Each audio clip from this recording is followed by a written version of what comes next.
going to start the set. What is in the set? We see the introduction. आपण पहिले पाहणार set, त्याला आपण मराठीमध्ये म्हणतो संच. आता संच म्हणजे नेमकं काय? तुम्हाला डिफाइन केलेलं आहे. Set is a collection of well defined object. त्यामध्ये महत्त्वाचं आहे वेल डिफाइन्ड. आता कोणत्याही आपण सेट म्हणायचं, कोणतेही समूह जो म्हणतो, जो ग्रुप असतो त्याला आपण सेट म्हणू शकतो. पण प्रत्येक ग्रुपला किंवा समूहाला सेट म्हणू शकतो का? तर नाही. त्यामध्ये जे ऑब्जेक्ट असतात किंवा जे मेंबर्स असतात ते कसे असले पाहिजे? वेल डिफाइन्ड, म्हणजे विशिष्ट समूह असला पाहिजे, त्यालाच आपण सेट म्हणू शकतो. आता फॉर एक्झाम्पल सेट समजण्यासाठी आपण एक्झाम्पल स्टडी करूया. First example, collection of books in a library. म्हणजे आपण ग्रंथालयामध्ये जे काही पुस्तकांचा समूह आहे त्याला काय म्हणू शकतो? आपण सेट म्हणू शकतो.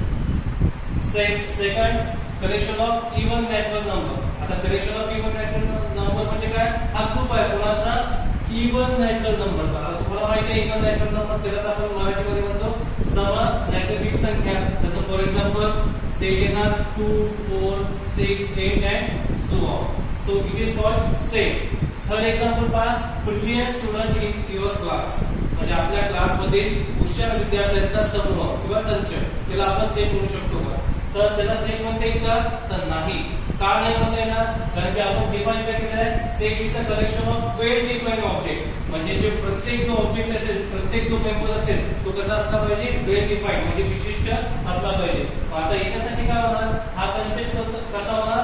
रिलेटिव्ह कन्सेप्ट होणार. रिलेटिव्ह का म्हटलं आपण? कारण की आता तुमच्या क्लासमध्ये जर आपण एक्झाम्पल म्हटलं की हुशार विद्यार्थ्यांचा संच घ्यायचा, तर हा सेट म्हणू शकत नाही. का? कारण की जर आपण कोणाला विचारलं किंवा प्रत्येक पर्सन टू पर्सन हा डिफर होतो. एखाद्या स्टुडंटला विचारलं की हा विद्यार्थी हुशार आहे का, तो व्यक्ती त्यासाठी हुशार असेल तर तोच समजा आपण दुसऱ्याला क्वेश्चन केला तर त्या व्यक्तीसाठी तो हुशार नसेल. म्हणजे इथं मत कसं होत आहे? भिन्न भिन्न होत आहे. प्रत्येक वेळेस काय भिन्न मत मिळत आहे. मग याला आपण सेट म्हणू शकत नाही. मग हे काय झालं? रिलेटिव्ह. म्हणजे एका पर्सनसाठी तोच व्यक्ती हुशार आहे आणि दुसऱ्या पर्सनसाठी तोच व्यक्ती काय हुशार नाहीये. मग इथे मत कसे आहे? भिन्न होत आहे. म्हणून त्याला वेल डिफाईन नाही म्हणू शकत. आणि वेल डिफाईन नाही होत आहे ऑब्जेक्ट, म्हणून हा आपण याला सेट म्हणता येणार नाही. आता आपण म्हटलं फॉर एक्झाम्पल अजून सांगितलं आपण डेज ऑफ ए वीक. मग आता आपल्या वीक मध्ये म्हणजे हप्त्यामध्ये वारांचा संच, मग याला काय म्हणू शकतो? आपण सेट म्हणू शकतो. कारण की हा प्रश्न तुम्ही जगाच्या कोणत्याही पातळीला विचारा, तुम्हाला हेच आन्सर भेटणार तुम्हाला लक्षात. तर त्याला आपण सेट म्हणता येईल. मग त्यामध्ये महत्वाचं काय? जो काही तुमचा ग्रुप आहे, जो काही कलेक्शन आहे, जे काही ऑब्जेक्ट्स आहे ते कसे असले पाहिजे? वेल डिफाईन्ड. जर वेल डिफाईन्ड असेल तर त्याला आपण सेट म्हणता येईल. जर वेल डिफाईन्ड नसेल तर त्याला सेट म्हणता येणार नाही. फॉर एक्झाम्पल तुम्हाला सांगितलंच आहे brilliant student in your class. तर काही व्यक्तींसाठी ते ब्रिलियंट असतील आणि काही व्यक्तींसाठी ते ब्रिलियंट नसतील. म्हणजे इथे मत कसं आहे? भिन्न आहे, म्हणून त्याला सेट म्हणता येणार नाही.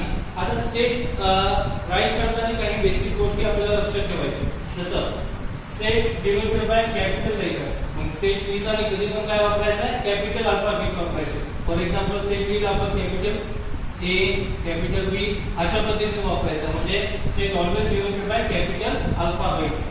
Elements of a set denoted by small alphabets. आता हा सेट दिला, या सेट मध्ये काय असतात? एलिमेंट्स. कारण की सेट म्हणजे काय? Collection of objects. मग याच्यामध्ये जे काही आपण ऑब्जेक्ट्स लिहिणार ते कसे राईट करता आले पाहिजे? Small A, B, C, 1, 2, 3 so on. अशा पद्धतीने आपण लिहू शकतो. तर काय म्हणतंय? Element of a set or member of a set. आता जे सेट लिहिला त्याच्यामध्ये आपण एलिमेंट कशाला म्हणू किंवा मेंबर कशाला म्हणू? फॉर एक्झाम्पल मी इथे सेट डिनोट केलेला आहे capital A equal to small A, B, C. मग हा काय सेट आहे. मग त्याला कॅपिटल लेटर्सने आपण अल्फाबेटने आपण डिनोट केलाय. आणि प्रत्येक जो सेट मध्ये जे मेंबर्स आहेत त्याला सेपरेटेड बाय कॉमास लिहितात आपण. त्याला म्हणतात जे ए, बी, सी आहे हे झाले त्या सेटचे मेंबर्स किंवा ऑब्जेक्ट्स. आता फॉर एक्झाम्पल इथे दिले तुम्हाला सेट ऑफ नॅचरल नंबर. आपल्याला माहिती आहे set of natural number is denoted by capital letter N. तर त्याच्यामध्ये कोणते मेंबर्स येणार? 1, 2, 3 and so on. So on means continue चालू राहील नंबर. 1, 2, 3 काय झाले? त्या सेटचे काय झाले? ते ऑब्जेक्ट किंवा त्याला आपण म्हणतो मेंबर्स. आता याच्यामध्ये दोन गोष्टी शिकायला भेटते, बिलॉंग्स टू आणि not belongs to. Sorry friends. तर इथे पाहिलं आपण इथे लिहिलंय टू. हे जे साइन दिसतंय सिम्बॉल हा बिलॉंग्स टू आहे, म्हणजे चा घटक आहे त्याला मराठीमध्ये म्हणतो. Two is belongs to N. याला राईट कसं रीड कसं करणार? Two is a element of set N. जर असं सिम्बॉल दिलेलं असेल तर हा काय बिलॉंग्स करतो, 2 is a element of set L, और त्यालाच काय म्हणतात आपण म्हणू शकतो 2 बिलॉंग्स टू सेट N. आणि कधी कधी तुम्हाला असं दिलेलं असेल, क्वेश्चन 1 मार्कासाठी विचारलं जातं तुम्हाला, त्यामध्ये असं दिलेलं असेल 0 does not belongs to set N, त्यालाच आपण रीड करू शकतो 0 is not element of set N. मग आता हे सिंबल जे आहे याला काय म्हणायचं, बिलॉंग्स टू. आणि जर स्लॅश असेल त्याच्यावर क्रॉस मध्ये असेल तर नॉट बिलॉंग्स टू. लक्षात फ्रेंड्स. आता सेट लिहिताना काय तुम्हाला केअरफुली काय करायचं, सेट कसंही लिहिलं तर चालणार नाही. जसं फॉर एक्झाम्पल आपण सेट लिहून टाकलं 1 2 3 आणि याला स्क्वेअर ब्रॅकेट दिले तर असं सेट लिहत नाही, ही पद्धत नाही आहे सेट लिहिण्याची. Set always write in curly bracket, म्हणजे सेट जर तुम्हाला लिहायचं असेल तर always write in a close curly bracket. म्हणजे तुम्ही सेट इथे ओपन झाला इथे हा सेट क्लोज झाला आणि याला म्हणतात curly bracket. The set always written in write in curly bracket. Now आता तुम्हाला काही बेसिक मध्ये विचारलं जातात की सेट मध्ये तुम्हाला ओळखता आलं पाहिजे. जसं आपण सेट शिकलोय सेट ऑफ नॅचरल नंबर. मग सेट ऑफ नॅचरल नंबर म्हटले तर त्याच्यामध्ये मेंबर्स कोण येणार, set which is denoted by capital N 1 2 3. Set of whole number पूर्ण संख्यांचा संच. त्यामध्ये तुम्हाला माहिती आहे नॅचरल फक्त स्टार्ट कुठून होणार, तो 0 त्याच्यामध्ये इन्क्लूड होणार 0 1 2 3 and so on. Set of integer, set of integer मध्ये तुम्हाला माहिती आहे कोणते नंबर असतात, 0 पॉझिटिव्ह नंबर्स आणि निगेटिव्ह नंबर्स आणि हे सो ऑन, म्हणजे कंटिन्यू चालू राहील. कसं म्हणतो आपण सेट ऑफ रॅशनल नंबर. मग रॅशनल नंबर म्हणजे कोणते, जे आपण p/2 च्या फॉर्म मध्ये असतात. पण जसं फॉर एक्झाम्पल 3/2 5/7 हे काय झाले रॅशनल नंबर. त्यालाच आपण p आणि q क्लास याच्यामध्ये इंटिजर्स, म्हणजे पॉझिटिव्ह पण असतात आणि निगेटिव्ह पण असतात. आणि मेन कंडिशन काय, q नॉट इक्वल टू 0.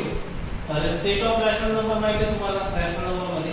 तर हे झाले तुमचे basic sets. Set of real number, real number मध्ये माहिती आहे तुम्हाला सगळे नंबर इंक्लूड होतात. आता याच्यामध्ये सेट सोडवण्याचे सॉल्व्ह करण्याचे 2 मेथड आहेत. एक आहे लिस्टिंग मेथड, त्यालाच आपण दुसऱ्यामध्ये रोस्टर मेथड म्हणतो आणि मराठीत त्याला म्हणतात यादी पद्धती. आणि सेकंड आहे रूल मेथड. रूल मेथड मध्ये त्याला म्हणतो आपण मराठीमध्ये म्हणतो गुणधर्म पद्धती. आता याच्यामध्ये आपण शिकणार आहे तुम्हाला प्रॅक्टिस सेट 1.1 मध्ये आपण पाहणार आहे की लिस्टिंग मेथड मध्ये कशा पद्धतीने तुम्हाला क्वेश्चन विचारले जातात आणि रूल मेथड मध्ये कशा पद्धतीने सॉल्व्ह केले जातात. Okay friends. चला तर फ्रेंड्स आता आपण पाहूया लिस्टिंग मेथडची पहिली मेथड पाहली आहे. त्यामध्ये आपण पहिले पाहणार आहे लिस्टिंग मेथड म्हणजे काय, त्याला आपण म्हणतो रोस्टर मेथड. आता या मेथडचे काही बेसिक थिंग्स आहेत ते आपण पाहणार आहे. Element of the set enclosed within a curly bracket, close curly bracket. म्हणजे तुम्ही लिस्टिंग मेथड मध्ये जो काही सेट लिहिणार हा सेट आपण माहिती आहे की कॅपिटल अल्फा बेसिस यूज करून असतो कोणताही सेट आणि हा set always write in a close curly bracket. Okay friends. Second point आहे ईच एलिमेंट रिटर्न वन्स. आता याच्यामध्ये या मेथड मध्ये प्रत्येक जो एलिमेंट्स आहे हा फक्त एकच लिहायचा आहे. जर फॉर एक्झाम्पल मी इथे घेतलं P is a set of letter division. P हा डिव्हिजन शब्दाचा सेट आहे. मग आता याच्यामध्ये हा जर सेट लिहायचा असेल तर कशाने लिहिणार आपण येणार P लेटर डिव्हिजन करू. मग आता हा काय कशाचा सेट आहे, म्हणजे डिव्हिजन या शब्दाचा सेट आहे. मग आता तुम्हाला काय सांगितलं आहे एलिमेंट रिटन इन वन्स, म्हणजे फक्त एलिमेंट याच्यामध्ये रिपीट जरी होत असेल तर फक्त एकदा लिहायचं आहे. फॉर एक्झाम्पल काय येणार, हा D आला, नंतर I, नंतर B. आता I आपण इनिशियली राईट केलेला आहे तर तो रिपीट झाला इथे तर पुन्हा राईट नाही करणार आपण. आय सोडून द्यायचं, नंतर यस, नंतर पुन्हा इथे आलाय, पुन्हा रिपीटेशन होत आहे तर एकदाच आपण राईट करायचं तर पुन्हा आपण लिहिणार नाही. त्यानंतर ओ आणि एम. तर हे होणार तुमचं कम्प्लीट आन्सर. म्हणजे तुम्हाला एखादा सेट लिहायला सांगितलं त्याच्यामध्ये जर रिपीटेड एलिमेंट होत असेल तर सेट लिहिताना लिस्टिंग मेथड मध्ये किंवा रोस्टर मेथड फॉर्म मध्ये तो फक्त एकदाच लिहायचा, रिपीट करायचं नाहीये. त्यानंतर the order of element is a set in a set is not important. म्हणजे एखादा तुम्ही सेट लिहिला त्या सेट मध्ये ऑर्डर म्हणजे त्याचा जो सिक्वेन्स आहे हा कंपल्सरी सिक्वेन्स वाईजच लिहिला पाहिजे असं कंपल्सरी नाही. फक्त त्यामध्ये जेवढे एलिमेंट्स आहेत ते फक्त आले पाहिजे. मग तो सिक्वेन्स कसा येतो, फॉर एक्झाम्पल इथे सांगितलं बी सेट घेतला, बी सेट मध्ये आपण एलिमेंट घेतले small A B C D. आता हा सिक्वेन्स आहे तर हा सिक्वेन्स कंटिन्यू असाच ठेवायचा असं कंपल्शन नाही आहे. तुम्ही याला असं लिहू शकतो बी सी बी ए. फक्त महत्वाचं काय, हे जे 4 एलिमेंट्स आहेत हे 4 एलिमेंट्स याच्यामध्ये प्रेझेंट असले पाहिजे. त्यांच्यामध्ये सिक्वेन्स तुम्ही कोणताही घेऊ शकता. हे झालं लिस्टिंग मेथड किंवा त्याला म्हणतो आपण रोस्टर मेथड किंवा याला मराठीत म्हणतात यादी पद्धती. म्हणजे महत्त्वाचे पॉइंट्स आहेत की ब्रॅकेट तो सेट आहे क्लोज कर्ली ब्रॅकेट मध्ये लिहायचा आहे. त्याच्यामध्ये जे एलिमेंट्स होतात रिपीट वाले एलिमेंट असेल तर ते फक्त एकच लिहायचे आहे आणि त्याच्यामध्ये जे ऑर्डर असेल हे ऑर्डर इम्पॉर्टंट नाहीये. मागे पुढे आपण सिक्वेन्स त्याचा अल्टरनेट चेंज करू शकतो. फक्त महत्त्वाचं आहे जेवढे एलिमेंट्स या सेट मध्ये आपण रिटर्न केले आहे तेवढेच मेंबर्स किंवा ऑब्जेक्ट्स त्या सेट मध्ये आले पाहिजे. सिक्वेन्स महत्त्वाचा नाहीये. त्यानंतर पाहणार आपण सेकंड मेथड रूल मेथड. त्यालाच म्हणतो आपण सेट बिल्डर फॉर्म आणि याला मराठीत म्हणतात गुणधर्म पद्धती. आता ही या मेथड पेक्षा थोडीशी हटकी किंवा डिफरंट आहे. आता याच्यामध्ये काय तुम्हाला एक एलिमेंट जे दिलेले असतात सेट मध्ये elements of the set are described by specific property. याच्यामध्ये तुम्हाला जे सेट दिलेलं असेल एका स्पेसिफिक प्रॉपर्टी मध्ये तुम्हाला ती कंडिशन ओळखायची आहे आणि त्यानंतर मग त्याला लिहितात कसं. For example then we have to find out the specific condition. म्हणजे तुम्हाला एखादी सेट दिलेला असेल त्याला रूल मेथड मध्ये आहे की नाही ते पाहायचं काय कसं पाहता येईल तर त्याच्यामध्ये तुम्हाला स्पेसिफिक कंडिशन ओळखावं लागेल. जसं इथे दिलेलं आहे y is a set of x such that ही जे स्लॅश दिसते त्याला रीड करायचं आहे such that x is a vowel in English alphabet. मग आता हा काय म्हणते y हा संच असा आहे की याच्यामध्ये प्रत्येक घटक कसे आहे इंग्लिश मध्ये अल्फाबेट्स आहे सॉरी वॉवेल्स आहे म्हणजे स्वर. आता हे झाली तुमची स्पेसिफिक कंडिशन की काय सांगत आहे की इंग्लिश अल्फाबेट्स मध्ये वॉवेल करायचे. मग आता ही स्पेसिफिक कंडिशन आहे.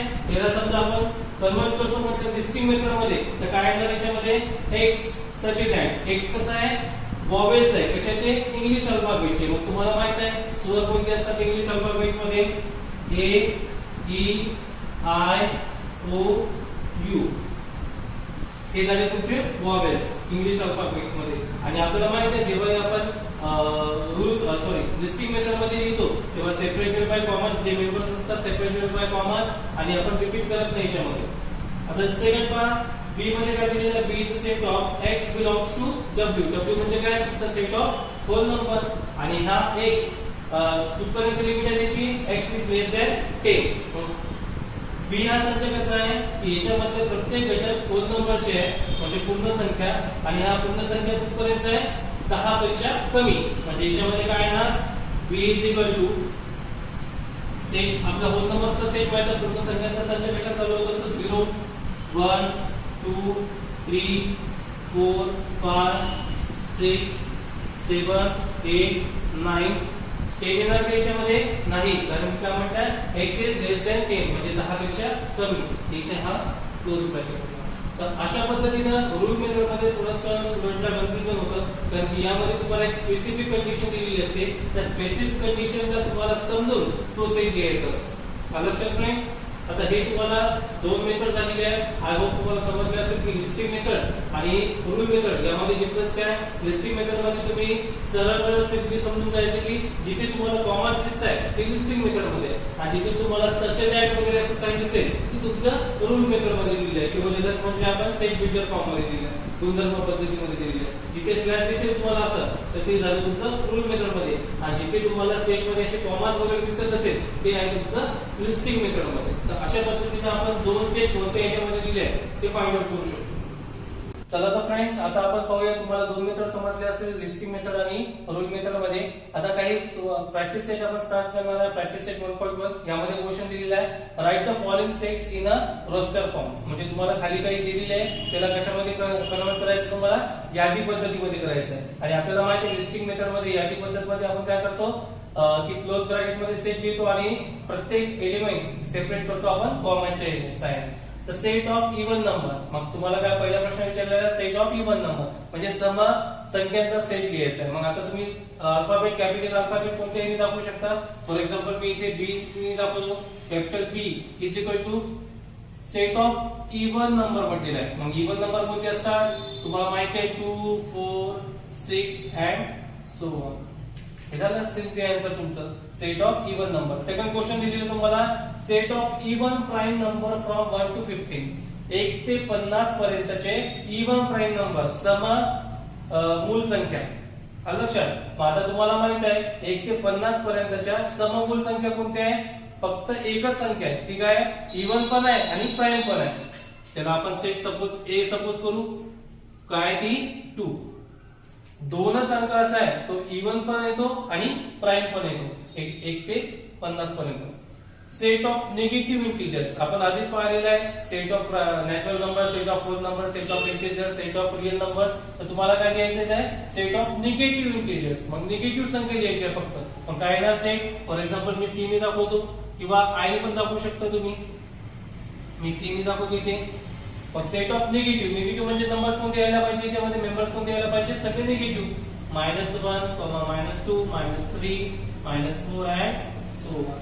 हे झाला set of negative integer. Last one 7 basic sounds of a sargam. Sargam म्हणजे माहिती आहे तुम्हाला, तर तिच्यामध्ये त्याचे 7 जे स्वर असतात ते तुम्हाला लिहायचे सरगमचे. कोणते येणार? इथे आन्सर लिहितोय मी. सपोज मी कॅपिटल ए ने दाखवणार हा सेट. आता याच्यामध्ये 7 सरगम कोणते आहे? 7 बेसिक साऊंड. सा, रे, ग, म, प, ध, नी,